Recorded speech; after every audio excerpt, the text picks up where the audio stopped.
Magandang araw mga kasangkay. Siyempre ngayon dito tayo ngayon mga kasangkay sa katubuhan ng Negros.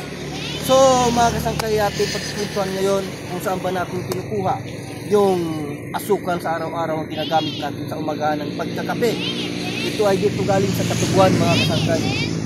Yung katubuhan mga kasangkay ay karamihan ay dito natin yun makikita sa Negros Occidental o Occidental. So tinatawag dito nga ang Negros Occidental mga kasangkay ay sugar cane milling.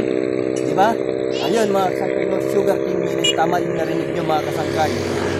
So buong Pilipinas mga kasangkay, dito kinukuha yung asukal. Maraming sentral, maraming nagagaling ng sentral at gumagawa ng asukal dito sa Negros Occidental. Kaya yun mga kasangkay, kung nakikita nyo sa panahon nyo ito dito mga kasangkay, ito dito ay lahat puro mga tubo. Ayan doon, hanggang doon. Ayan ay yung pumuputi na yan, baka sabihin nyo tubo ha. Ayan ay solar na yan mga kasangkay ha. Solar na yan mga kasangkay. Yung puti na yan ay solar yan ha, hindi yan tubo. Yan. So ayun mga kasangkay. So bali pinapakita lang sa inyo ni kasangkay.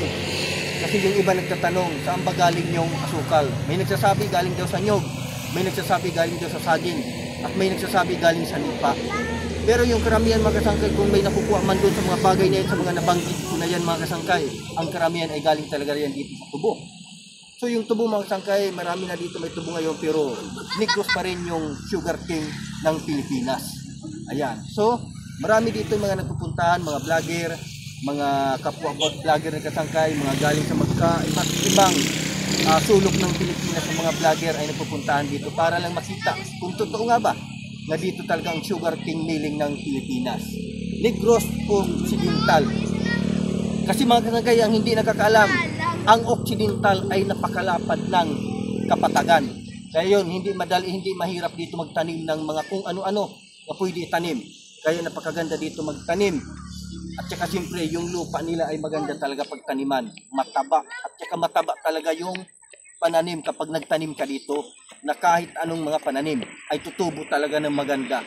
Kahit kunti lang yung abono mo or wala mang abono ay tutubo talaga at maganda yung tubo.